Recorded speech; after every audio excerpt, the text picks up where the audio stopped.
at 11:47 in the evening on December 18, 1944. Second Lieutenant James Edward Hollister crouched in a frozen foxhole 800 meters from the German border and realized that every tactical principle he had learned at Fort Benning was about to become completely useless. The radio in his hand crackled with the voice of Captain Morrison from battalion headquarters, 3 kilometers behind the line, and the message was simple.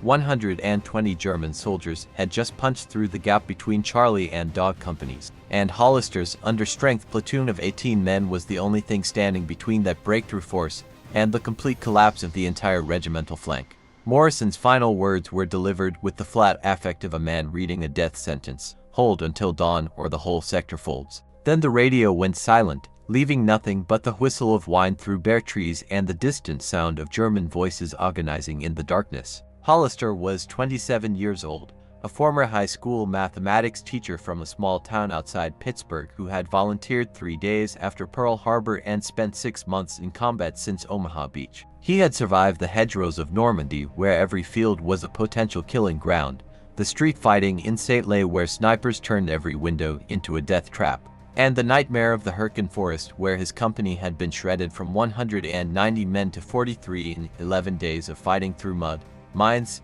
and artillery that turned centuries-old trees into splinters. He had watched his younger brother Michael die in Corentin with a German bullet through the throat, holding the 23-year-old's hand as blood bubbled from his mouth and his eyes went glassy with shock. Over that body, in the ruins of a French bakery that smelled of cordite and death, Hollister had made a promise that he would bring every man under his command home alive if it was in his power to do so. Now, staring at the dark tree line for 100 meters to his front where German voices were already audible in the winter night, barking orders in a language he had learned to recognize if not understand, he realized that keeping that promise would require him to do something that no manual, no instructor, and no officer candidate school lecture had ever prepared him for. He would have to lie, cheat, and deceive not just the enemy, but his own chain of command. The mathematics were brutal and simple, the kind of problem Hollister would have written on a chalkboard for his algebra students back in Pennsylvania, except this equation was written in blood and the solution determined who lived and who died. 18 men against 120 was a ratio of nearly 7 to 1. Standard doctrine, drilled into every officer at Fort Benning, held that an attacking force needed at least 3 to 1 superiority to overwhelm a prepared defense, which meant the Germans had more than double what they needed to annihilate Hollister's position and keep moving toward the vulnerable supply dumps and headquarters elements 3 kilometers behind the line. His platoon held a frontage of roughly 600 meters, which meant each man was responsible for covering over 30 meters of frozen ground, far too wide to establish interlocking fields of fire or mutual support. They had 2 Browning M1919 machine guns with barrels worn smooth from weeks of continuous use, 11 M1 Garand rifles, 3 M1 carbines that were notoriously unreliable in cold weather, 2 Browning automatic rifles, 16 fragmentation grenades, and exactly 9 anti-tank mines that were designed to stop panzers but were useless against infantry unless he got creative. Ammunition was critically low after 3 days of continuous contact without resupply. Each rifleman had fewer than 60 rounds, barely enough for 3 minutes of sustained fire.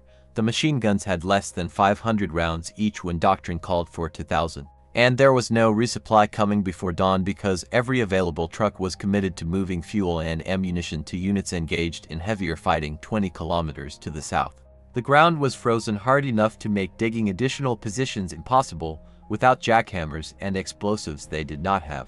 And the temperature had dropped to 14 degrees Fahrenheit, cold enough that weapons were jamming from congealed oil. Men were losing sensation in their fingers even with gloves, and the wounded from earlier fighting were dying from exposure before blood loss could kill them. Hollister's position occupied a low ridgeline covered in skeletal trees that offered concealment but little cover, overlooking a shallow valley that the Germans would have to cross to reach the secondary defensive line. The tactical situation was clear. This was ground chosen not for its defensive strength but because it was the only place between the German breakthrough and disaster. It was a position you held because there was nowhere else to go, and you held it knowing that doctrine said you would fail. Hollister had 3 choices, each one worse than the last. He could order a fighting withdrawal, abandoning the position and falling back to the secondary line 1,500 meters to the rear. but that would leave the gap wide open and allow the German force to roll up the entire regiment from the flank, potentially collapsing the entire divisional sector and turning an ugly situation into a catastrophic breakthrough. He could stand and fight conventionally, spreading his men along the defensive line in a thin skirmish line and hoping to inflict enough casualties to make the Germans break off the attack. But the mathematics guaranteed his platoon would be overrun in minutes and wiped out to the last man without slowing the German advance by more than 10 or 15 minutes. Or he could try something that had never been taught at Fort Benning, never been tested in any training exercise, and would almost certainly result in a court-martial if it failed.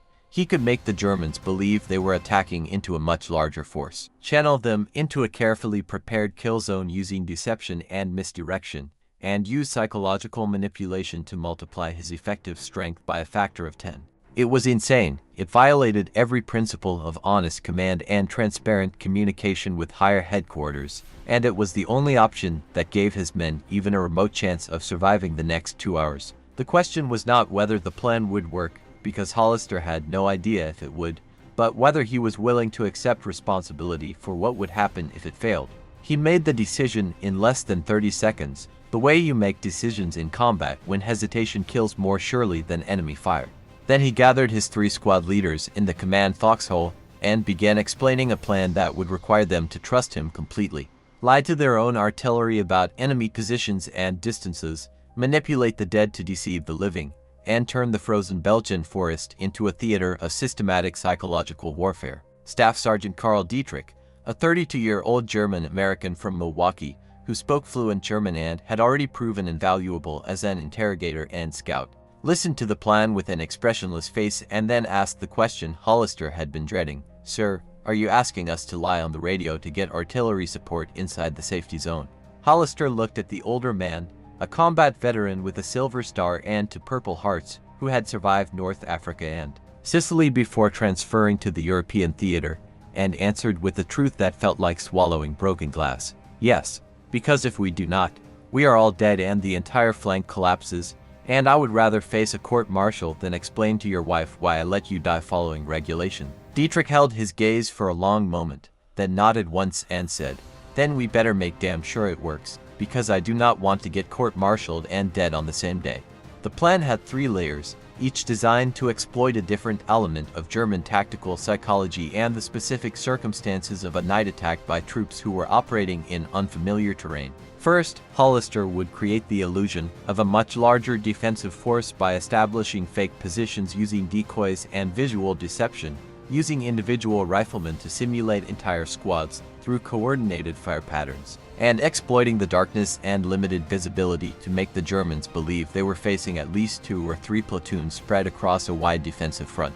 Second, he would use carefully positioned obstacles, terrain manipulation, and visual cues to channel the attacking Germans away from his actual positions and into a predetermined approach route that looked like the path of least resistance but was actually a narrow killing ground where every weapon could be brought to bear simultaneously. Third, he would call in divisional artillery on coordinates that were dangerously close to his own men, far closer than regulations allowed or safety doctrine permitted. And he would deliberately misreport the range to enemy positions to convince the Fire Direction Center to approve the mission without asking too many questions. If it worked, the Germans would walk into a trap that appeared to be a weakly held position hastily abandoned by demoralized defenders but was actually a death funnel covered by concentrated fire and high explosive shells. If it failed, his own artillery would likely kill half his platoon, the Germans would overrun what remained, and Hollister would spend the rest of his short life knowing he had murdered his own men with tactical arrogance and criminal deception. He started with the deception layer, which had to be completed before the Germans began their assault. Dietrich was given the job of establishing for fake positions along the tree line using every trick the platoon had learned in 6 months of combat. Helmets were mounted on sticks and positioned to simulate sentries, visible in silhouette against the slightly lighter sky but too far away for the Germans to realize they were decoys until they got close enough to be engaged. Overcoats were stuffed with leaves and pine branches to create man-shaped bundles that looked like sleeping soldiers, positioned near the fake sentry positions to suggest a defensive line that was undermanned and exhausted. Small fires were built with damp wood that produced visible smoke without creating enough light to reveal the positions as fakes. suggesting the presence of cold and desperate men trying to stay warm in violation of light discipline. Each fake position was placed exactly where German doctrine and tactical training would expect to find an American strongpoint, at the corners of the defensive line where it would anchor the flanks, on slight rises in terrain that offered good fields of observation, and near obvious approaches where defenders would naturally position themselves to cover likely avenues of attack. The real positions were pulled back 30 meters into deeper cover, invisible from the German line of approach, dug into the reverse slope of the ridgeline where they could not be seen until an attacker crested the high ground, and arranged in a staggered L shape that would allow overlapping fields of fire once the enemy entered the kill zone. Private First Class Daniel Kowalski, a 19-year-old farm kid from Iowa with an uncanny gift for mimicry and a natural talent for thinking like the enemy, was positioned with an M1 Garand and given the task of simulating an entire rifle squad by firing single shots from 4 different positions in rapid rotation.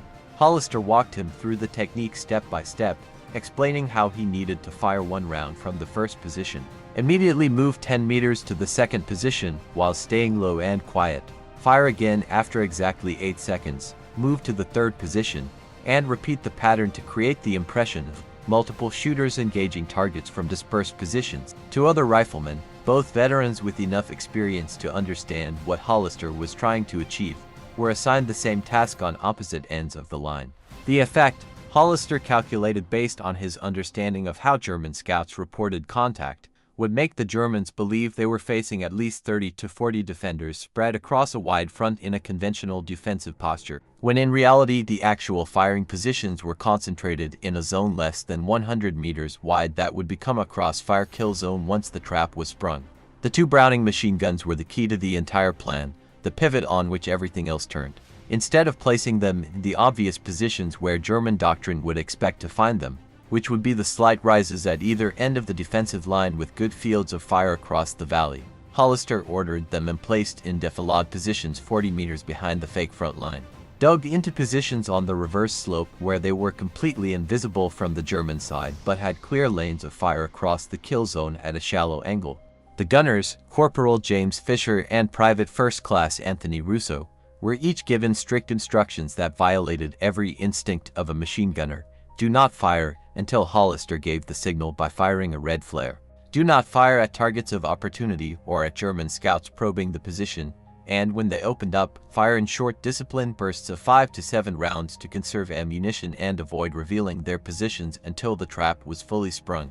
Each gun was pre-registered on specific aiming stakes that Fisher and Russo drove into the frozen ground using bayonets and sheer stubbornness, with final protective fire lines that overlapped in the center of the kill zone to create a crossfire with no dead space. If the Germans entered that zone in any concentration, walking into the trap as Hollister hoped they would, the 2 guns would catch them in a crossfire from positions they could not see, firing from angles they would not expect, with nowhere to go and no time to react. The obstacles were improvised from whatever materials were available in a defensive position that had been hastily occupied 6 hours earlier. The 9 anti-tank mines, heavy disc-shaped charges designed to destroy the tracks and suspension of German panzers, were pulled from their original positions along the approach routes and reburied in a staggered line across the most obvious avenue of approach through the valley.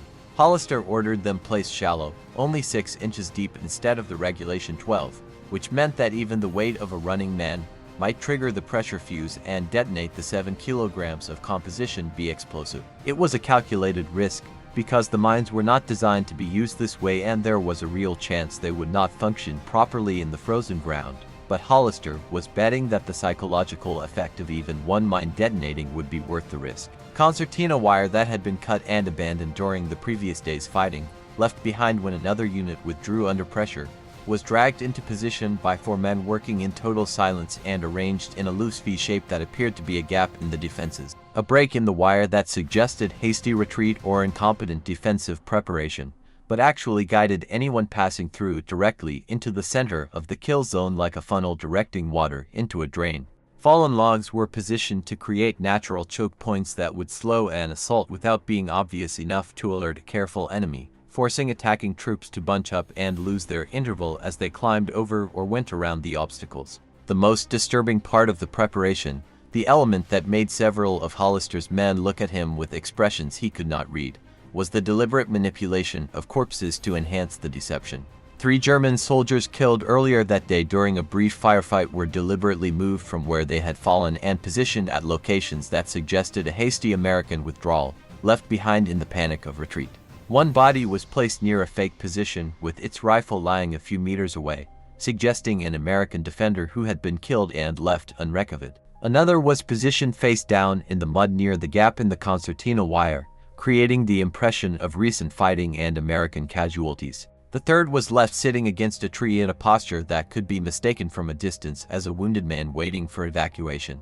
It was grim work, manipulating corpses to deceive the living, and Hollister felt something fundamental shift inside him as he supervised the placement. But he understood that psychological warfare required calculated brutality and a willingness to do things that would haunt him long after the shooting stopped. The Germans needed to believe the Americans had been routed and were no longer capable of organized resistance, that this position was the last desperate stand of a broken unit that could be swept aside with one determined assault. The most dangerous part of the plan, the element that kept Hollister's hands shaking as he worked through the details, was the artillery. He knew he needed heavy fire support to make up for his catastrophic lack of manpower, but the regulations were explicit and unambiguous. No fire missions closer than 400 meters to friendly positions without explicit approval from battalion command. And no fire missions inside 200 meters under any circumstances, unless it was a final protective fire in danger of being overrun. The kill zone he had prepared was only 150 meters from his actual defensive line, which meant the shells would be landing close enough that even a slight error in aim, a miscalculation of wind drift, or a short round caused by a defective powder charge would annihilate his own men with the same efficiency it destroyed the Germans. Standard doctrine also required him to report accurate coordinates and ranges when calling for fire support, both so the fire directions center could calculate safe trajectories and so higher command understood the actual tactical situation. Hollister needed to violate both of those regulations, and the line needed to be specific enough to be believable but vague enough to give him deniability if the plan went sideways and survivors started asking hard questions about who gave what orders. He rehearsed the radio call 3 times in his head before he would actually transmit it, knowing that his voice needed to sound stressed but not panicked, urgent but not desperate. Confident enough that the fire direction officer would trust his judgment but concerned enough that they would prioritize his mission over the dozen other requests flooding the battalion net. At 15 minutes past midnight on December 19th, the German attack began with the methodical precision of veterans who had done this hundreds of times before.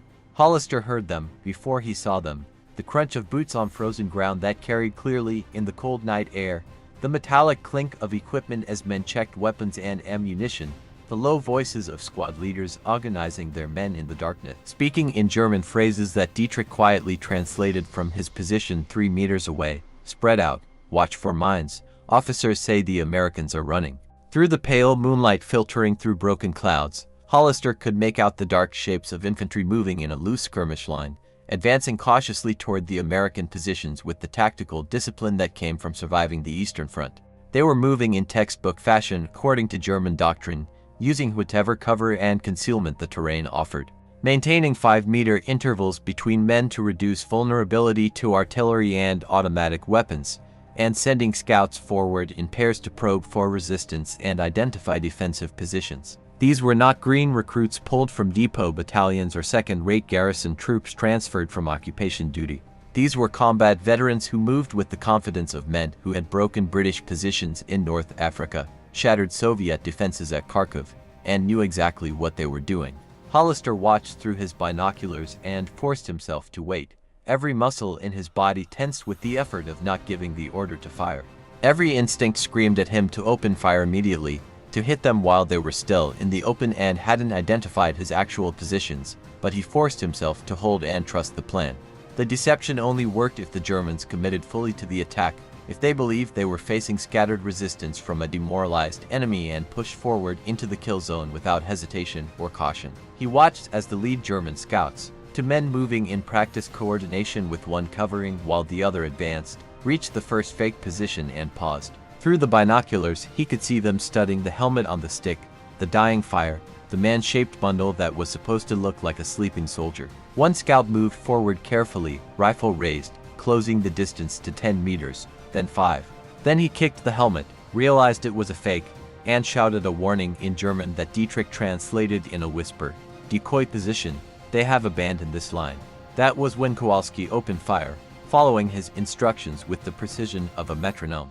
A single shot from 200 meters, the sharp crack of an M1 Garand that echoed across the frozen valley, fired from the leftmost position where Hollister had placed him.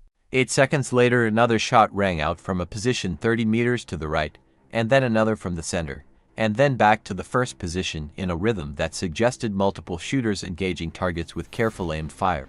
The effect was exactly what Hollister had calculated. The Germans hit the ground instantly, convinced they were taking fire from multiple positions across a wide front, and began returning fire at the muzzle flashes with the volume and intensity that suggested they believed they were facing significant resistance. Within seconds, the entire German line was shooting at shadows, pouring rifle and machine gun fire into the fake positions while Hollister's men remained silent and invisible in their actual positions 30 meters behind the decoys. Hollister could hear German voices shouting orders, could see muzzle flashes spreading across the German line as more troops joined the fight, and knew that the company commander was making his assessment based on incomplete information and reasonable assumptions. The Americans were defending from prepared positions. They had at least platoon strength spread across the ridgeline, and they could be overwhelmed with a single coordinated assault that would sweep through their positions before they could organize effective resistance. The German commander, convinced by everything he could see and hear that he was facing a thin defensive line that could be shattered with aggressive tactics,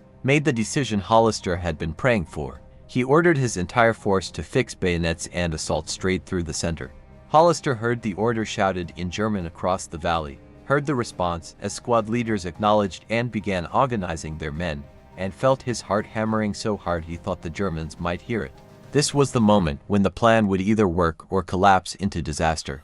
If the Germans split their force or tried to flank the position, the deception would fail and his concentrated defensive line would be vulnerable. If they were cautious and called for their own artillery support first, the fake positions would be destroyed and his actual positions potentially exposed. But if they committed to a frontal assault in the belief that speed and aggression would carry the day, they would walk straight into the trap.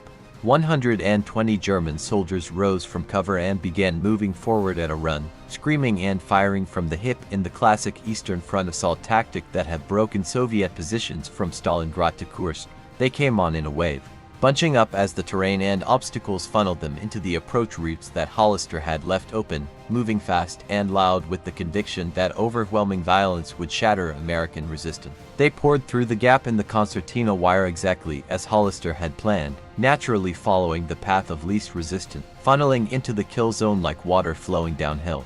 The first anti-tank mine detonated when a German squad leader stepped directly on the pressure plate, and the explosion was catastrophic. 7 kilograms of composition B detonated with enough force to blow a crater 2 meters across in the frozen ground, and the Unteroffizier simply ceased to exist, vaporized by the blast, while the soldiers running 3 meters behind him were slammed to the ground with shrapnel wounds to their legs and torsos. The second mine went off 6 seconds later as troops tried to spread out away from the first explosion, and then the third, and the German assault wavered for just a moment as men realized they were running through a minefield and death could come from the ground itself without warning. But their momentum carried them forward, training and discipline and fear of stopping in the open pushing them into the killing ground. And within 20 seconds nearly 80 Germans were inside the kill zone, packed into an area less than 50 meters across with no cover and nowhere to go. Hollister grabbed the radio handset with hands that were shaking so badly he nearly dropped it, keyed the microphone, and transmitted the call he had rehearsed. His voice was tight with controlled fear, stress making it crack slightly on the keywords, as he reported enemy infantry massing at coordinates he read directly from his map with a flashlight that had red filters to preserve his night vision. Then he added the critical lie, speaking clearly so there would be no misunderstanding and no request for clarification. Range to target, 400 meters, troops in the open, request immediate fire mission. In reality, the Germans were less than 200 meters from his position, close enough that he could hear individual voices screaming orders and calling for medics. But the fire direction center at battalion headquarters 3 kilometers behind the line had no way to verify his report in the darkness and confusion. There was a pause that felt like an eternity, 10 seconds of silence while Hollister imagined a skeptical artillery officer checking his map and calculating trajectories and realizing that something did not add up.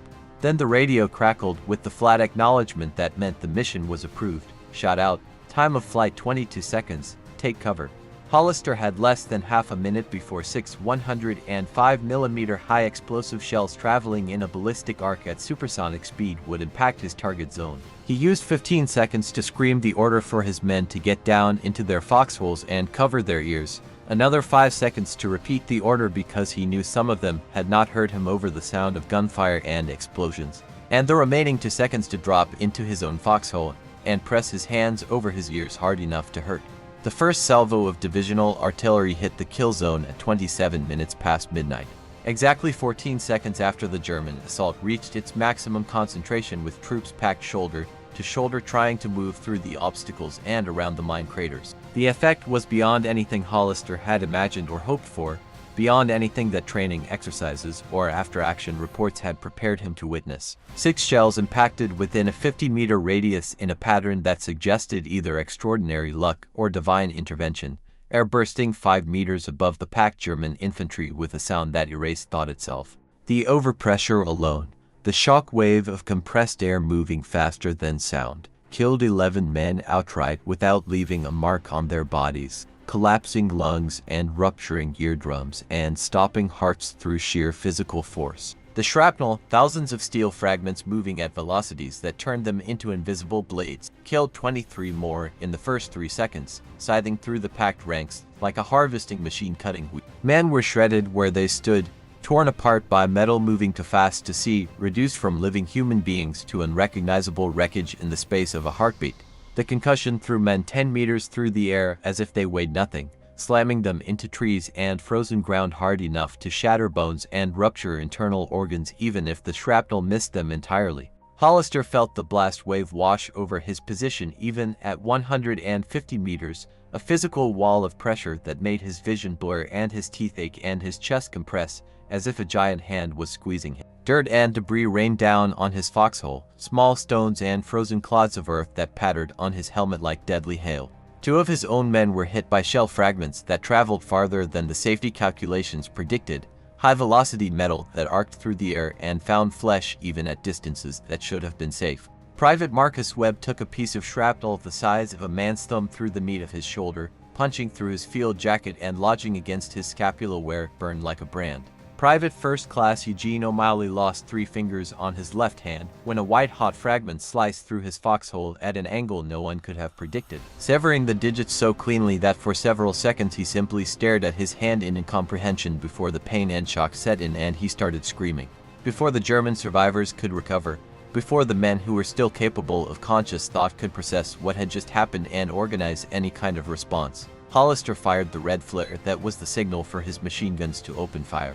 The 2 Browning M1919s opened up simultaneously from their concealed positions, firing in short, disciplined bursts exactly as Fisher and Russo had been trained, walking their fire across the kill zone from opposite angles in a pattern that created an inescapable crossfire.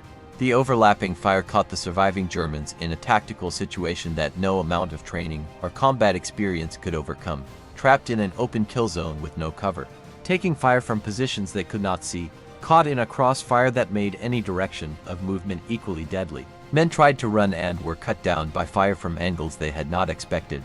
Men tried to crawl and found that the machine guns were firing in grazing patterns that swept the ground at knee height, making prone movement as dangerous as running. Men tried to find cover behind the bodies of their dead comrades and discovered that the interlocking fire left no dead space, no safe ground, no place where the bullets could not find them. The riflemen added their fire with the methodical precision of men who understood that every shot had to count because ammunition was too scarce to waste on anything but killing. The Browning automatic rifles hammered away at clusters of Germans trying to organize a withdrawal or establish a base of fire to suppress the American position, breaking up any attempt at coordinated movement with short bursts that turned leadership into a death sentence. The entire engagement after the artillery strike lasted less than 4 minutes of sustained fire, 160 seconds of killing that felt both instantaneous and eternal. And when it ended, because there were no more targets visible in the kill zone, the landscape had been transformed into something from a nightmare.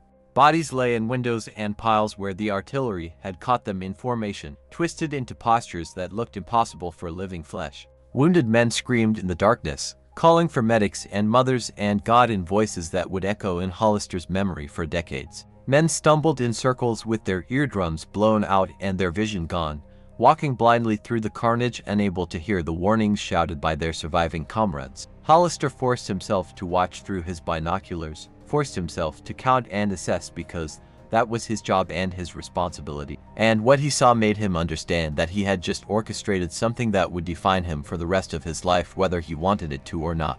The kill zone was a slaughterhouse, approximately 60 meters across and littered with evidence of what concentrated fire and careful planning could do to human beings who had walked into a trap. He called in a second artillery mission before his conscience could stop him, adjusting fire 50 meters to the rear to catch any Germans attempting an organized withdrawal and prevent them from regrouping for another attack. The Fire Direction Center approved without question this time, convinced by the success of the first mission that Hollister's coordinates were accurate and his tactical judgment sound. 3 more salvos fell over the next 6 minutes, interdicting the German withdrawal route and turning an orderly retreat into a rout where survival depended on individual initiative and luck rather than unit cohesion or tactical doctrine. By 41 minutes past midnight, 14 minutes after the assault had begun with 120 German soldiers advancing in disciplined formation, the firing had stopped because there was nothing left to shoot at. Of the 120 Germans who had entered the kill zone with confidence and aggression, fewer than 20 escaped back to their own lines capable of coherent action. 47 were confirmed dead by the count Hollister made at dawn when he could finally walk the battlefield, though that number did not include men who had been so thoroughly dismembered by artillery that counting them as individuals was impossible. 31 were wounded too badly to move under their own tower, left behind in the mud and cold when their surviving comrades withdrew, and they spent the night screaming for help that would not come until American medics reached them hours later.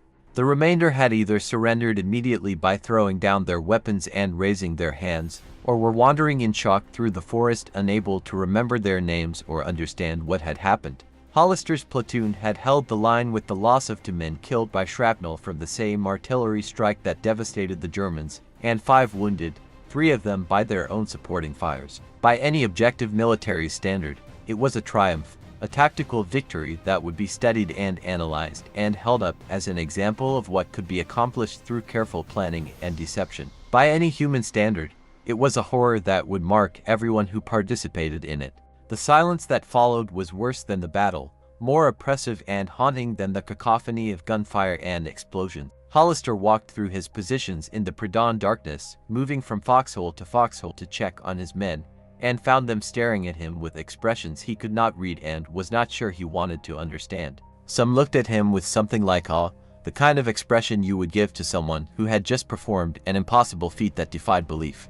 Others looked at him with something closer to fear, as if they had just realized that the quiet math teacher from Pennsylvania was capable of orchestrating mass slaughter with the precision of an equation. A few, including men he had served with since Normandy, would not meet his eyes at all, finding sudden interest in cleaning their weapons or checking their ammunition, or any task that did not require them to acknowledge his presence. The camaraderie and trust that had bound the platoon together through 6 months of combat felt fractured in ways Hollister could sense but not articulate. Staff Sergeant Dietrich approached him near the command foxhole as gray light began to seep into the eastern sky, and asked the question that Hollister had been dreading since the moment he transmitted the fire mission. "Did you lie about the range to get the artillery up?" Hollister looked at the older man for a long moment, calculating whether honesty or deflection was the right answer, then decided that Dietrich deserved the truth because he had trusted Hollister enough to help execute the plan.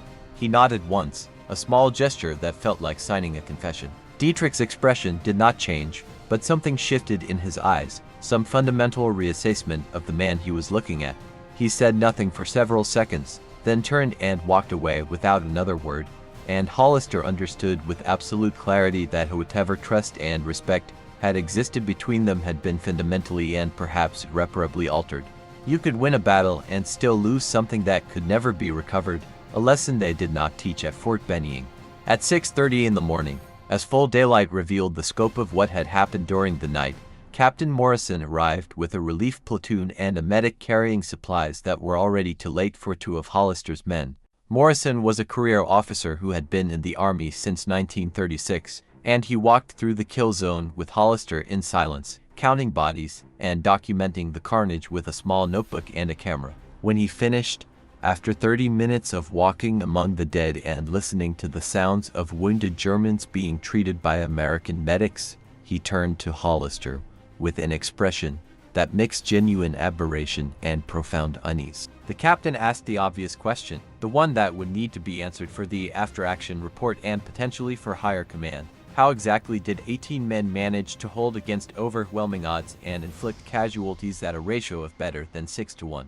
Hollister told him the truth without embellishment, deception using fake positions and coordinated fire to simulate larger forces, misdirection using obstacles and terrain to channel the enemy into a prepared kill zone, and artillery called in closer than regulations technically allowed in order to catch the Germans at maximum vulnerability. He described the anti-tank mines used against infantry, the corpses moved to suggest American casualties and hasty withdrawal, and the deliberate misreporting of range to ensure fire support approval. Morrison listened without interrupting, his face carefully neutral, and when Hollister finished, he asked the question that would haunt the young lieutenant for the rest of his life. Would you do it again? Hollister thought about his dead brother Michael bleeding out in Corentin, about the promise he had made over that body to bring his men home alive if it was within his power. He thought about Private Webb with shrapnel in his shoulder and Private O'Malley missing 3 fingers and the 2 men who had died because his artillery calculation had been close but not perfect. He thought about the German soldiers who had walked into his trap and died screaming in the mud, men who probably had families and promises and reasons to want to survive just as compelling as his own. Then he answered with a truth that felt like swallowing ground glass. Yes, sir, I would do it again. Because the alternative was losing everyone and the flank collapsing and potentially hundreds more casualties. I would do it again because it worked. And in war the only unforgivable sin is failing when you could have succeeded. Morrison nodded slowly, his expression unreadable, then told Hollister something that explained more about the nature of command than any lecture at officer candidate school. There would be no official inquiry into the artillery coordinates or the methods used, as long as Hollister never spoke about the details publicly or put anything in writing that might raise uncomfortable questions. The victory was too important, the tactical situation had been too desperate, and the results were too effective for anyone in the chain of command to want to examine the means by which success had been achieved. Sometimes, Morrison said quietly, the Army needs plausible deniability more than it needs transparent accountability, and this was one of those times. The battle was recorded in the regimental after-action report as a successful defense against numerically superior enemy forces, with commendations noted for the platoon's courage under fire and Lieutenant Hollister's tactical leadership. He received a Silver Star for gallantry in action, presented at a ceremony 3 weeks later at a rear area headquarters where he stood at attention in a clean uniform and accepted the medal from a colonel he had never met while photographers documented the moment for the division newsletter. The citation praised his tactical brilliance, his calm under fire, and his inspirational leadership in circumstances of extreme difficulty. It said absolutely nothing about the lies he had told, the corpses he had moved, the regulations he had violated, or the calculated psychological deception that had made the victory possible. The official history was clean and heroic and completely sanitized of the moral ambiguity that had defined every decision he made that night. Hollister accepted the medal with a face like stone, said the required words of gratitude, and put the Silver Star in his pocket where it stayed until the war ended. He never wore it after his discharge in July of 1945, not once in the 56 years he lived after returning home. Hollister survived the remainder of the war without serious injury, fought through the final offensive to Germany, and was among the first American troops to cross the Rhine in March of 1945. He returned to Pennsylvania in July with an honorable discharge, an unspoken understanding that certain details of his service would never be discussed, and a determination to rebuild the quiet life that the war had interrupted. He went back to teaching mathematics at the same high school where he had worked before Pearl Harbor, standing in front of rooms full of students who could not possibly understand what it meant to reduce human life to variables in an equation where the wrong answer meant everyone dies. He married his college sweetheart Helen in October of 1946 in a small ceremony attended by family and a few friends, but notably none of his surviving platoon members, who had scattered to different corners of the country and perhaps wanted to forget as much as remember. He and Helen raised 3 children in a quiet suburban neighborhood where nobody asked too many questions about the war years, where he could pretend for long stretches that December 18, 1944, had never happened. He never joined the Veterans of Foreign Wars or the American Legion, never attended unit reunions or division gatherings, and never spoke publicly about his combat service except in the vaguest terms. He avoided war movies and refused to watch television documentaries about the Battle of the Bulge even when his children wanted to learn about their father's war. For 53 years he maintained a silence about that night in the Belgian forest, carrying it alone because speaking about it would have required explaining moral complexities he was not sure he could articulate and moral compromises he was not sure anyone who had not been there could understand. Then in 1998, a military historian named Dr. Robert Kaplan, who was researching small unit actions during the Battle of the Bulge, tracked him down through pension records and asked him to be interviewed for an oral history project collecting first-person accounts from surviving veterans. Hollister was 79 years old by then, retired from teaching for 15 years, and his wife Helen had passed away 2 years earlier from cancer, leaving him alone in a house full of memories and silences that no longer needed to be kept. He agreed to the interview on one absolute condition: it would not be published or made public until after his death, so that he would never have to face questions or judgment from people who had not been there and could not possibly understand.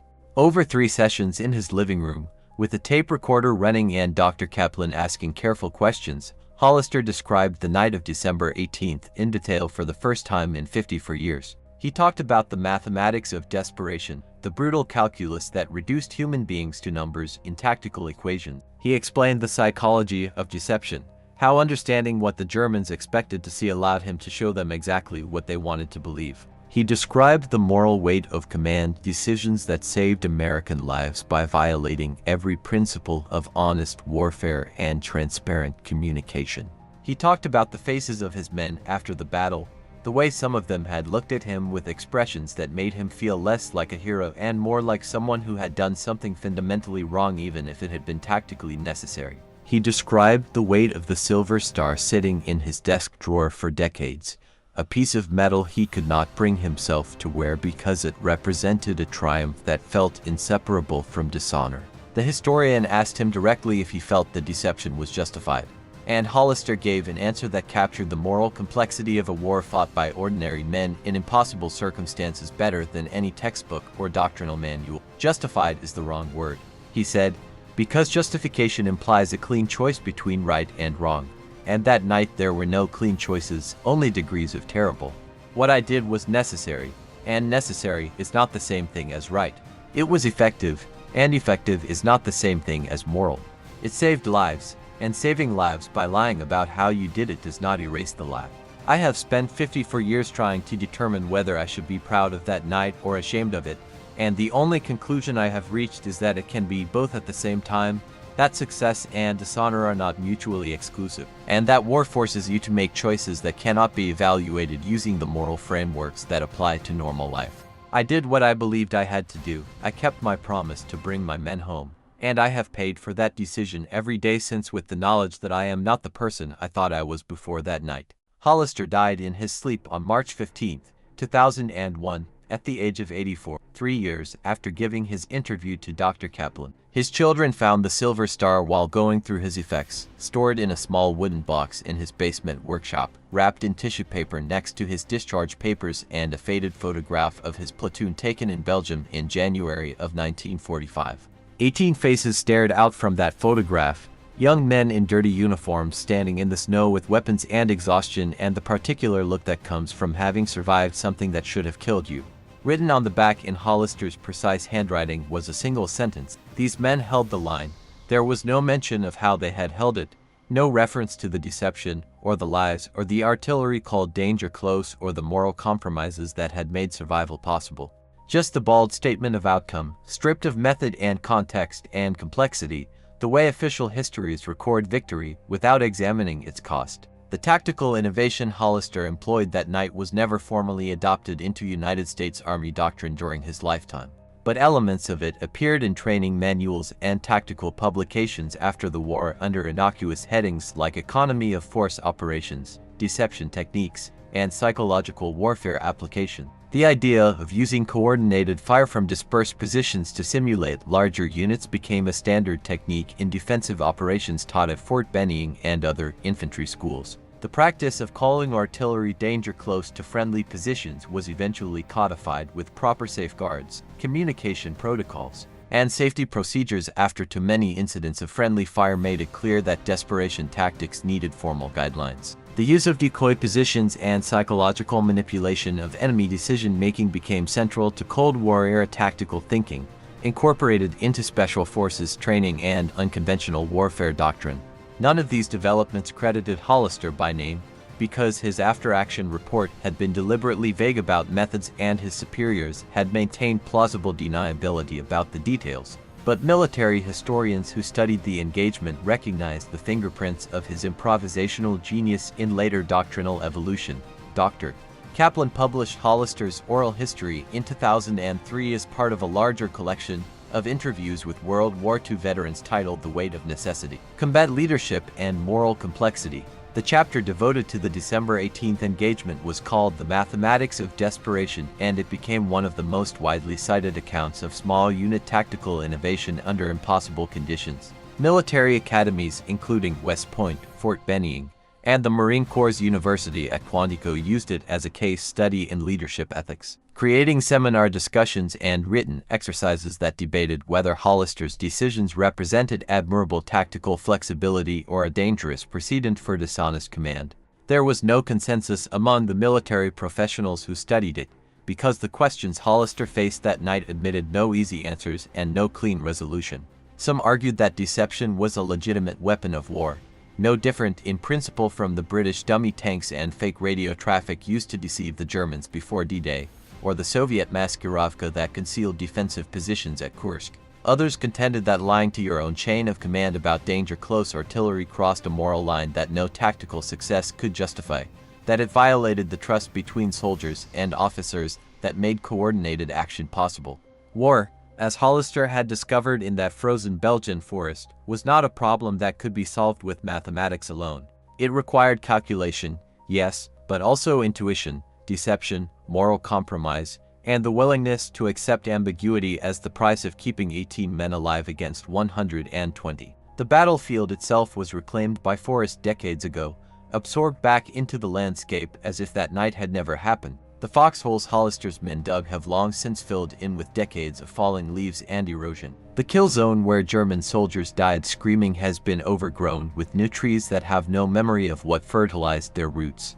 The only physical marker of what happened there is a small bronze plaque placed by a Belgian historical society in 1995 on the ridgeline where Hollister's command post had been. It reads simply, "Here American soldiers defended against German breakthrough, December 1944. There is no mention of numbers, no reference to tactics or methods, no names listed of who lived or died. The battle has been absorbed into the vast catalog of small engagements that made up the larger campaign, remembered in general terms but forgotten in particular detail. Only those who were there, and those who read Hollister's interview years later, understand what that plaque represents: a night when mathematics failed, deception succeeded. And a young teacher from Pennsylvania discovered that the cost of victory could include the permanent loss of certainty about whether that victory was worth its moral price. Years after the war, in 1973, one of Hollister's former students who had gone on to become a teacher himself came back to visit and asked him a question over coffee in the high school cafeteria where they had both spent so much of their lives. The former student asked what Hollister had learned from his combat experience that he brought back to teaching mathematics, expecting perhaps a story about discipline or perseverance or the importance of following procedures. Hollister thought for a long moment, staring out the window at students crossing the lawn, the spring sunshine, then gave an answer that surprised and slightly disturbed his former student. He said he had learned that there are problems with multiple solutions, and sometimes the right answer depends less on the formula you use than on what you are willing to sacrifice to reach the result. In mathematics, he explained, 2 plus 2 always equals 4. The Pythagorean theorem always holds for right triangles, and the laws of algebra are universal and unchanging. But in life the variables are never that clean, the equations are never that simple, and sometimes the answer you get is not the one you wanted but the one you could live with. It was as close as he ever came in a public conversation to articulating the lesson of December 18th, the night when 18 men held a line against 120, and the victory was written in deception, concentrated fire, and a lie told over a radio that saved lives at the cost of one man's peace of mind for the next 57 years. The legacy of that night lives on, not in monuments or medals gathering dust in display cases, but in the quiet knowledge among military professionals who study small unit combat that sometimes survival requires more than courage and superior firepower. It requires the willingness to think beyond doctrine and established procedures, to exploit enemy psychology and expectations, to take calculated risks that might cost you everything, including your reputation and peace of mind, and to accept that the difference between a hero celebrated in official reports and a war criminal prosecuted for violations can be measured in meters of artillery adjustment and the subjective judgments of men who were not there when the decisions had to be made. Hollister understood this in a way that few of his generation ever articulated publicly, and his willingness to speak about it in the final years of his life, when he had nothing left to lose and no one left to protect, preserved a truth that would otherwise have died with him, that war is not won solely by the brave or the strong or the technologically superior, but by those capable of making impossible choices in impossible circumstances and living with the consequences long after the shooting stops and the parades end and the medals are put away in boxes. In 2006, 5 years after Hollister's death, the surviving members of his platoon, who could be located, were invited to a small ceremony at the Army Historical Foundation in Virginia where a display was being created about small unit actions during the Battle of the Bulge. 7 men attended, all of them in their 80s, some in wheelchairs, all carrying the weight of decades. They gathered around a map that showed the position they had held that night, and for the first time in 62 years they talked openly about what had happened. Staff Sergeant Dietrich, who was 90 years old and had survived throat cancer and to heart attacks, spoke about how he had wrestled for decades with conflicting feelings about Hollister's leadership that night.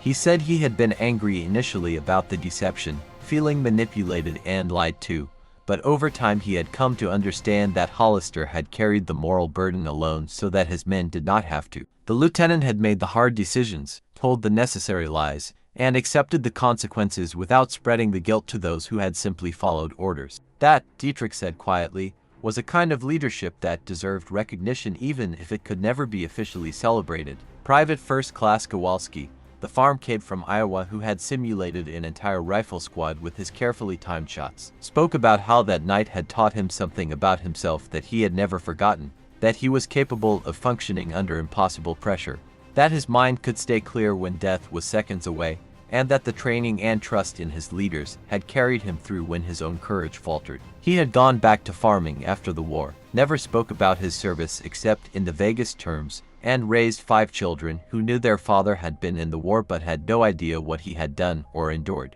But he said he thought about that night every December 18th for 62 years, remembering the weight of the rifle in his hands and the sound of his own shots echoing across the frozen valley and the knowledge that he was part of something that should have failed but somehow succeeded. He wished, he said, that he had told Hollister before the lieutenant died that he understood why those decisions had been necessary, and that he did not blame him for any of it. Several of the other veterans nodded in agreement, and there was a moment of silence that felt like a kind of absolution for a man who was no longer alive to receive it. The museum display that resulted from that gathering included the map, photographs of the men, and a carefully worded description of the engagement that mentioned tactical innovation and deception techniques without going into specifics about the artillery coordinates or the lies told to higher command. Next to the display was a photograph of Hollister taken in 1945, showing a young man with old eyes who looked directly at the camera with an expression that seemed to contain both pride and profound sadness. Below the photograph was a quote from his oral history interview. "We held the line because there was no alternative, and we used every tool available, including deception, because in war the only unforgivable sin is failing when success was possible. I have lived with those decisions for 54 years, and I would make them again, and that knowledge is both the heaviest and the most necessary burden I carry. It was a quote that captured something fundamental about the nature of combat leadership that few people outside the military ever understand.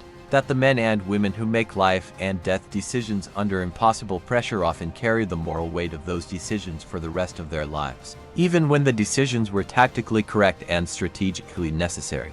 The ethical questions raised by Hollister's actions that night continue to be debated in military ethics courses and leadership seminars more than 80 years after the battle.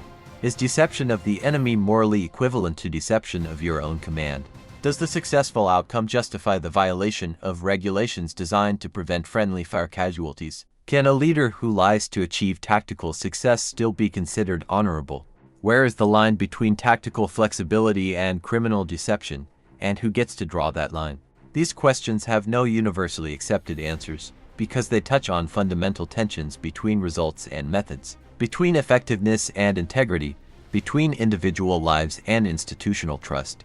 What is clear from studying Hollister's case is that he understood the moral complexity of what he had done, that he never tried to justify it with easy rationalizations or claims that the ends always justify the means, and that he carried the burden of those decisions with the kind of honest self-examination that is perhaps the best indicator of moral seriousness. He did not celebrate what he had done or claim it was heroic. He simply acknowledged that it was necessary, and that necessity in war often requires compromises that would be unacceptable in any other context. In the final analysis, the story of December 18, 1944, is not primarily about tactics or weapons or terrain, though all of those played crucial. It is a story about the burden of command, about what happens when you are responsible for other people's lives and the only options available are bad and worse. It is about the gap between the clean certainty of peacetime ethics and the terrible ambiguities of combat decision-making, where every choice carries costs that cannot be fully calculated in advance. It is about the difference between the official history that gets recorded in after-action reports and the human reality that gets carried in memory and nightmares.